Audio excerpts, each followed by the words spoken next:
సమయాభావం ఉంది. చాలామంది మాట్లాడాలని వ్యక్తపరిచినప్పటికీ ముఖ్యమంత్రి గారు మాట్లాడవలసింది ఉంది. ఈలోపు నేను కృతజ్ఞతలు తెలుపుకోవాలి కాబట్టి వారు మాట్లాడే ముందు ఒక్క 4-5 నిమిషాలు నేను సభకి నమస్కారం. ఈరోజు ఈ సభలో నేను ఇలా కూర్చోగలిగి మాట్లాడటానికి ముఖ్య కారకులైన గౌరవనీయులైన ముఖ్యమంత్రి వర్యులు నారా చంద్రబాబు నాయుడు గారికి, అలాగే జనసేనాని పవన్ కళ్యాణ్ గారికి, మా రాజుగారు కోప్పడతారు, మనస్ఫూర్తిగా మీరు చెప్పకపోయినా చెప్పేవాడిని, ప్రధాని నరేంద్ర మోడీ గారికి, భారతీయ జనతా పార్టీకి, అలాగే నాకెంతో సహకరించిన శాసనసభ్యులకు, ఎంత చేసినా మోడెస్ట్గా ఏమీ తెలియనట్టుండే ఇందాక చెప్పిన నా యువ నాయకుడు నారా లోకేష్ గారికి, అందరికీ నా హృదయపూర్వక నమస్కారాలు. శాసనసభ ప్రజాస్వామ్యంలో శాసనసభ అంటే డెమోక్రసీకి బ్యాక్ బోనే శాసనసభ. మరి గతంలో ఎందరో టంగుటూరి ప్రకాశం పంతులు గారు, వావిలాల గోపాలకృష్ణ గారు, తరిబెల్లి నాగిరెడ్డి గారు, పుచ్చలపల్లి సుందరయ్య గారు, ఎందరో నీలం సంజీవ్ రెడ్డి గారు, టి విజయరాజు గారు, ఎందరో మహానుభావులు ఎన్నో చట్టాలు చేసిన సభ. ఎవరైనా ప్రజల ఆకాంక్షలకి ఇక్కడే దానికి చట్టరూపం రావటం, దానివలన ప్రజల జీవితాలు వెలుగులోకి వెళ్ళటం, ఎందరో మహానుభావులు ఇక్కడ ఉన్నారు. ఆ పరంపరలో స్వర్గీయ నందమూరి తారక రామారావు గారు తెలుగుదేశం పార్టీ స్థాపించి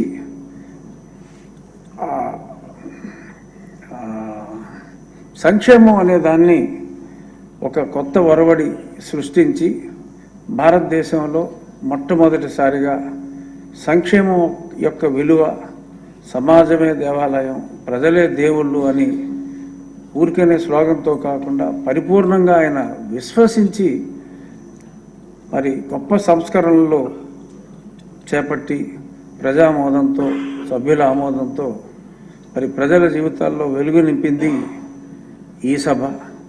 ఆ పరంపరని కొనసాగిస్తూ ఆ బావుటాన్ని నిరంతరం వెలిగిస్తున్న మహానుభావులు చంద్రబాబు నాయుడు గారు సంక్షేమానికి కూడా ఎన్నో చట్టాలు ఇక్కడికి తీసుకొచ్చి మనం ముందుకెళ్తున్నాం. మరి అటువంటి మహానుభావులు ఎందరో మరి మాట్లాడిన ఈ అసెంబ్లీలో మరి గత 5 సంవత్సరాల్లో భాష మారిపోయింది. అతి దారుణంగా శాసనసభలో ఒక వ్యక్తులు ఇలా మాట్లాడతారా అని ఎంతో జుగుప్స కలిగించే విధంగా మాట్లాడారు. ప్రజలు చాలా తెలివైన వాళ్ళు. మీరు చూడండి, ఆ 1-6 బయటపడ్డారు, కానీ అందులో 99% జుగుప్సాకరంగా మాట్లాడిన వారందరినీ అతి ఎక్కువ ఓట్ల తేడాతో, వేలాది వేల ఓట్ల తేడాతో ప్రజలు ఓడించారు. That is democracy. సో ఒక బుద్ధి చెప్పారు, మీరు ఏం మాట్లాడతారో మేము అబ్జర్వ్ చేస్తున్నాం, ప్రతిదీ మేము చూస్తున్నాం, మనకు తగ్గ శిక్ష విధించేది ఓటర్లే అని చెప్పి వారు చెప్పకనే చాలా స్పష్టంగా చెప్పారు. మరి అది అర్థం చేసుకోలేక చిన్నపిల్లోడు చందమామ కోసం మారం చేసినట్టు ప్రజలు ఇవ్వలేదు. దానికి చంద్రబాబు నాయుడు గారు కానీ, లోకేష్ గారు కానీ ఎవరైనా ఏం చేయగలరు? ప్రజలు వారికి ప్రతిపక్ష హోదా ఇవ్వలేదు. ఇవ్వని హోదా గురించి ప్రజలను ఏమన్నా అంటే ప్రజలను అనుకోండి, కానీ మరి చట్టాలో లేని దాని గురించి మారం చేయటం అనేది ప్రతిపక్ష పార్టీకి భావ్యం కాదు. మరి ఈరోజు ఆ పార్టీ ముఖ్య కార్యదర్శి విజయసాయి రెడ్డి గారు చక్కటి ట్వీట్ కూడా ఇచ్చారు నన్ను అభినందిస్తూ.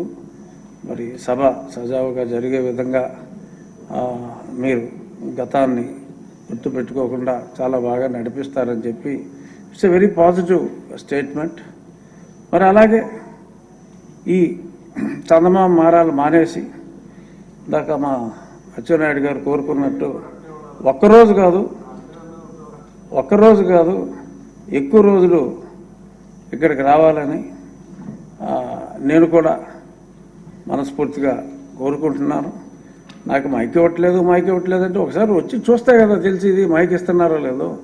రాకుండానే నాకు మైక్ ఇవ్వట్లేదు అంటే డెఫినెట్గా 11 మంది సభ్యులు ఉన్నారు కాబట్టి వారికి ఉన్న సమయం డెఫినెట్గా వారికి ఇవ్వటం జరుగుతుంది.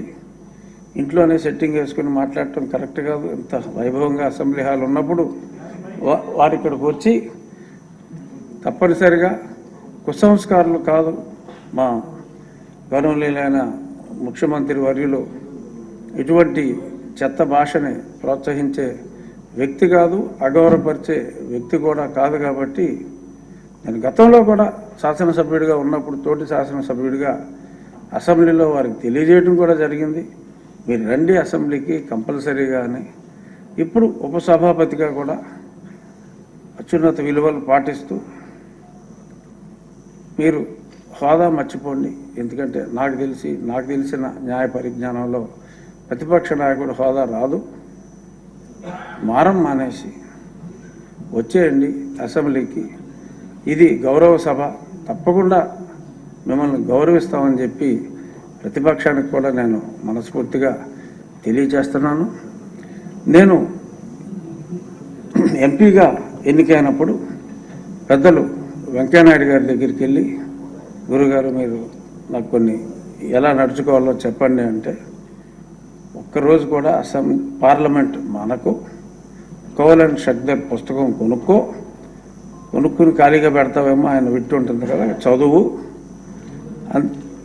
డిబేట్లో యాక్టివ్గా ఉండు అని చెప్పి ఆయన చాలా స్పష్టంగా చెప్పారు.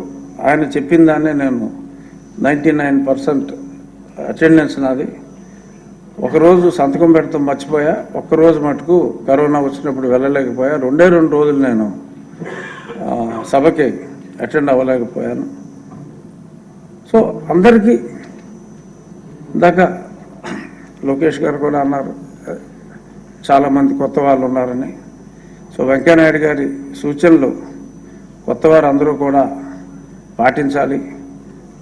మీరందరూ అందరి శాసనసభ్యులకి కూడా తప్పకుండా మాట్లాడే అవకాశం ఉండాలి అనేది నా అభిమతం కూడా.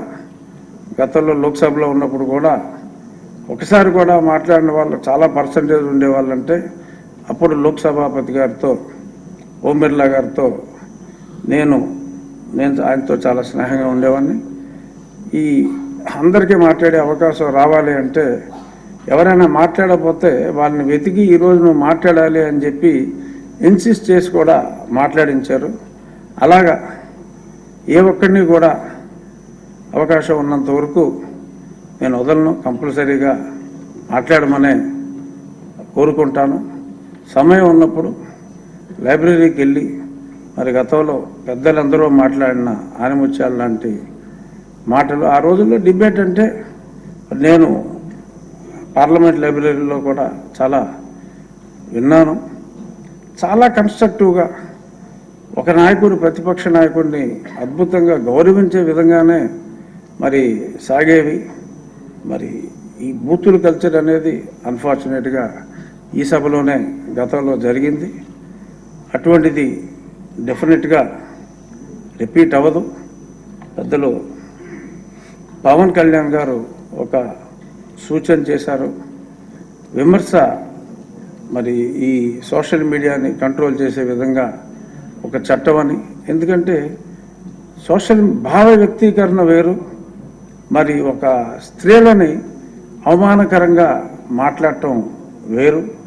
భావ వ్యక్తీకరణ పేరుతో దిగజారిన భాషతో మరి మహిళల్ని అవమానకరంగా మాట్లాడటం అనేది, అది కూడా సభలోనే మాట్లాడటం అనేది అత్యంత హేయం.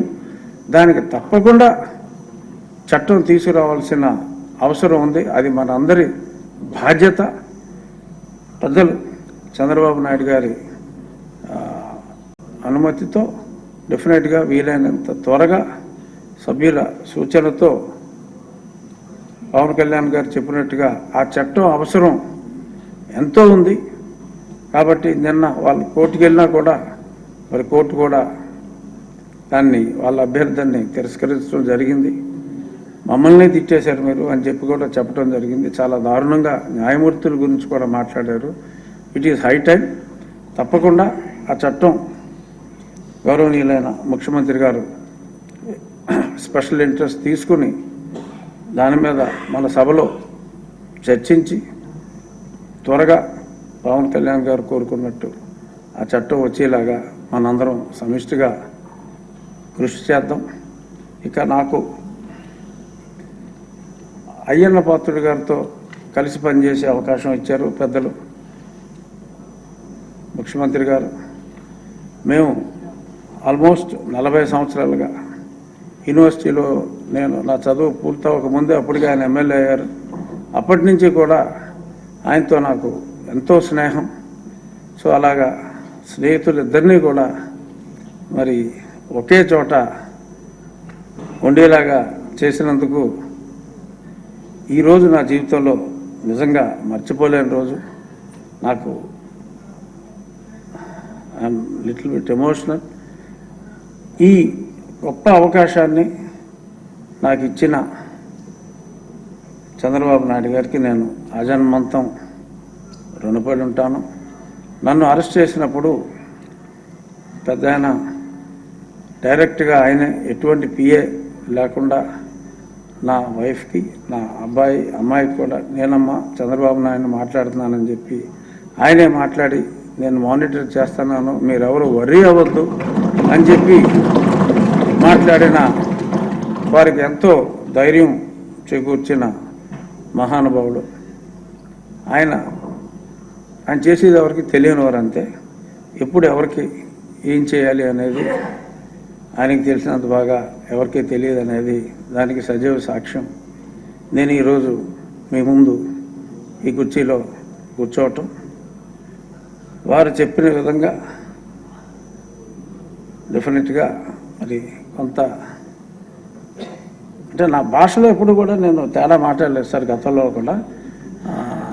కానీ కొంచెం మీరు అన్నట్టు ఒలి దగ్గర పెట్టుకుని ఉండాల్సిన అవసరం ఉంది. సాధ్యమైనంత వరకు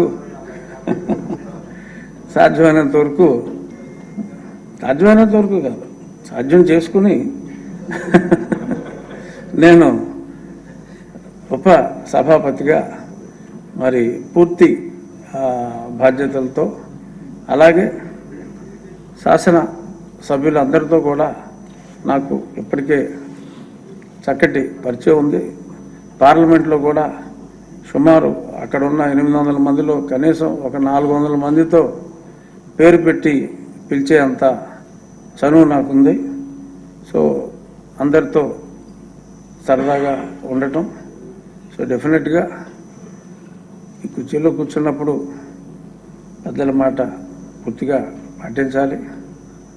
సో కుర్చీలో లేనప్పుడు అఫ్కోర్స్ మీడియా ముందు కాదు, డెఫినెట్గా నేను ఎప్పట్లాగానే అంటే చాలామంది నోరు కట్టేశారు అది ఇది అంటున్నారు, కానీ లేదు అంటే అదుపులో పెట్టుకోవటమే తప్ప కట్టు కూర్చోవలసిన అవసరం లేదని చెప్పి కొంతమంది మిత్రులు కూడా చెప్పారు.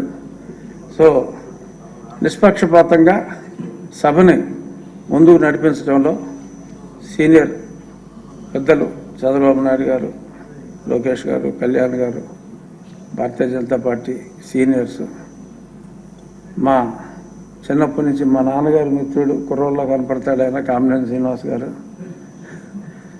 వాళ్ళందరి డైరెక్షన్లో ముఖ్యమంత్రి గారి అంచనాలకు అనుగుణంగా పనిచేసే శక్తి భగవంతుడు వెంకటేశ్వర స్వామి నాకు ఇవ్వాలని చెప్పి ఈ పదవి కూడా మరి నేను కోరుకున్న దేవుడు ఆయనకి ఇష్టమైన భక్తుడు చంద్రబాబు నాయుడు గారి ద్వారా నాకు అందించారని చెప్పి మనస్ఫూర్తిగా భావిస్తూ సభకు నమస్కారం. ఇప్పుడు నెక్స్ట్ సబ్జెక్టు. ఈరోజు కొండపల్లి శ్రీనివాసరావు గారు, టీజీ భరత్ గారు, గొట్టిపాటి రవికుమార్ గారు ప్రభుత్వం 5 నూతన విధానాలపై ప్రకటనలు చేశారు ఈరోజు ఉదయం. చాలామంది సభ్యుల విధానాలపై కూడా మాట్లాడారు. ఇప్పుడు గౌరవనీయులైన ముఖ్యమంత్రి వర్యులు శ్రీ నారా చంద్రబాబు నాయుడు గారు వాటి గురించి మనందరికీ విశదీకరిస్తారు.